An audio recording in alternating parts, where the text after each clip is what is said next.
कक्षा 9वीं विषय गणित प्रश्नावली 14.2 अध्याय 14 सांख्यिकी। प्रश्न क्रमांक 3। 30 दिन वाले महीनों में एक नगर की सापेक्ष आर्द्रता में यह रही। ये सापेक्ष क्या दी है?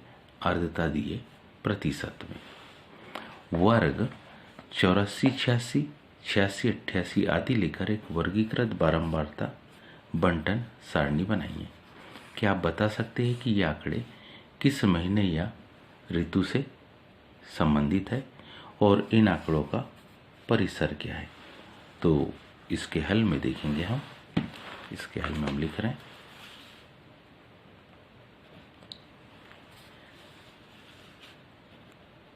हमारे पास ये अभिष्ट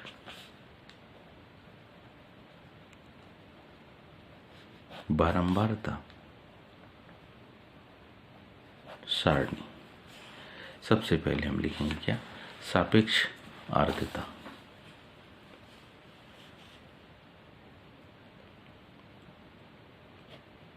क्या लिखेंगे? सापेक्ष आर्द्रता। और ये है काहे में? प्रतिशत में। इसके बाद हम इसमें मिलान चिन्ह बनाएंगे।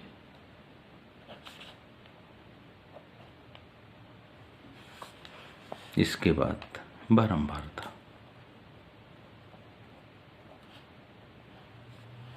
तो ध्यान से देखिए, सबसे पहला मान हम लिख रहे कौन सा? 84 से 86।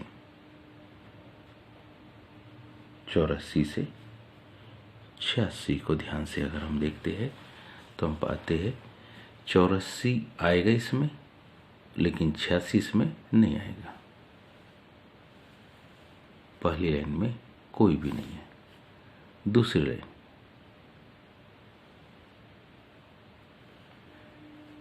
लाइन में भी 84 से 86 नहीं दिख रहा।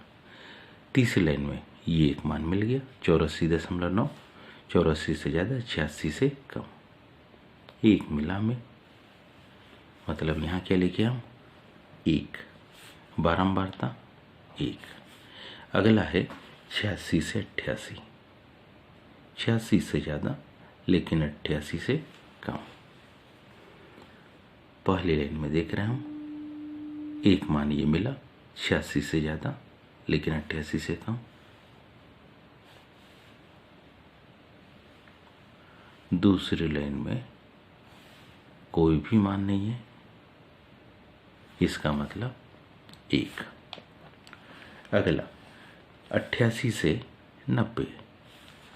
88 से हम 90 को लिख रहे हैं।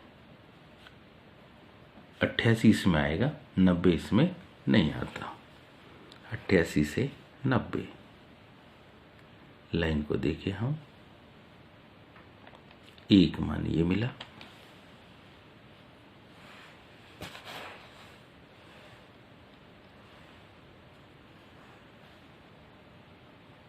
अट्ठासी से 90 और ये दूसरा मान।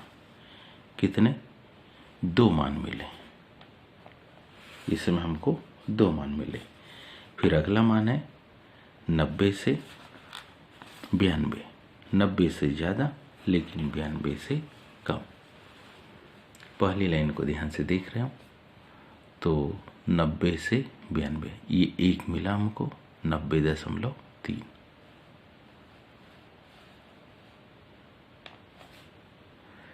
यहाँ देखिए 90 से 92।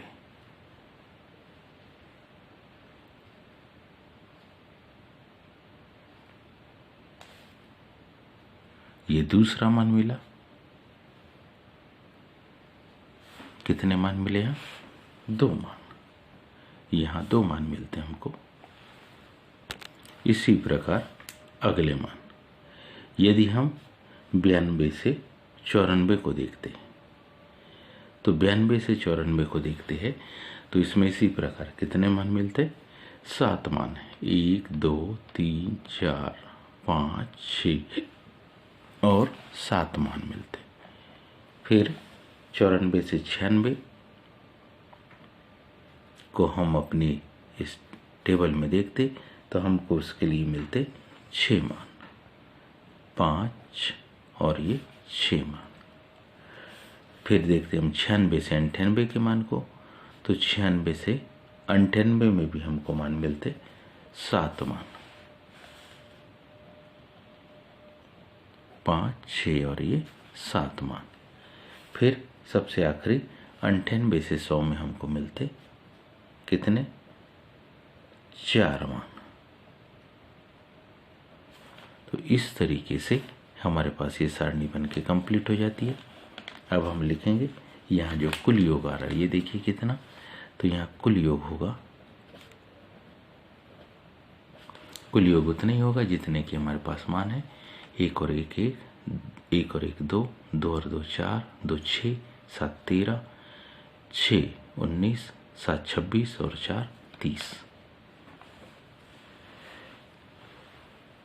इसी में दूसरा प्रश्न है, क्या आप बता सकते कि आंकड़े किस महीने या ऋतु से संबंधित है? क्योंकि ध्यान से देखिए जो आर्द्रता का प्रतिशत है वो 84 से लेकर 100 है। इसका मतलब आर्द्रता बहुत ज़्यादा है और ये केवल वर्षा ऋतु में ही संभव है। तो इसके आधार पे दूसरे का जो उत्तर हम लिख रहे हैं उसको ध्यान से समझिए। इस दूसरे का उत्तर है, ये आंकड़े वर्षा ऋतु के, ये जो आंकड़े हमारे पास है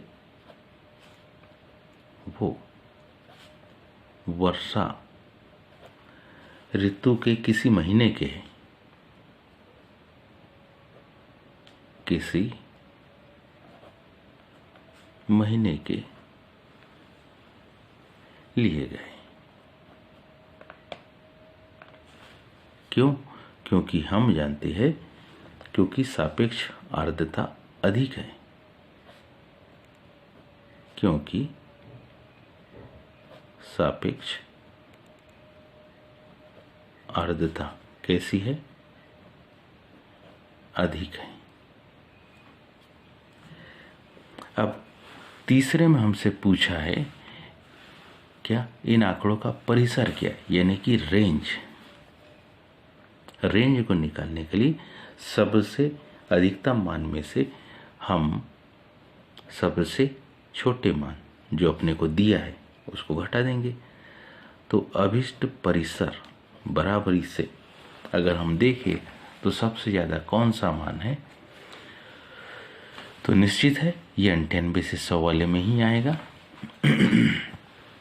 तो सबसे अधिक मान देखें तो सबसे अधिक मान हमको दिख रहा है 99.2 यहाँ मिला। उससे ज़्यादा मान देखते हैं कोई है कि 99.2 से ज़्यादा नहीं है। सबसे ज़्यादा जो मान दिख रहा है वो हमको मिला कौन सा, 99.2। अब हम छोटा मान देख रहे हैं कि इसमें सबसे छोटा मान कौन सा है, तो सबसे छोटा मान इसमें मिलेगा कितना, ये तो बड़े मान है 86, उससे छोटा 86 से छोटा,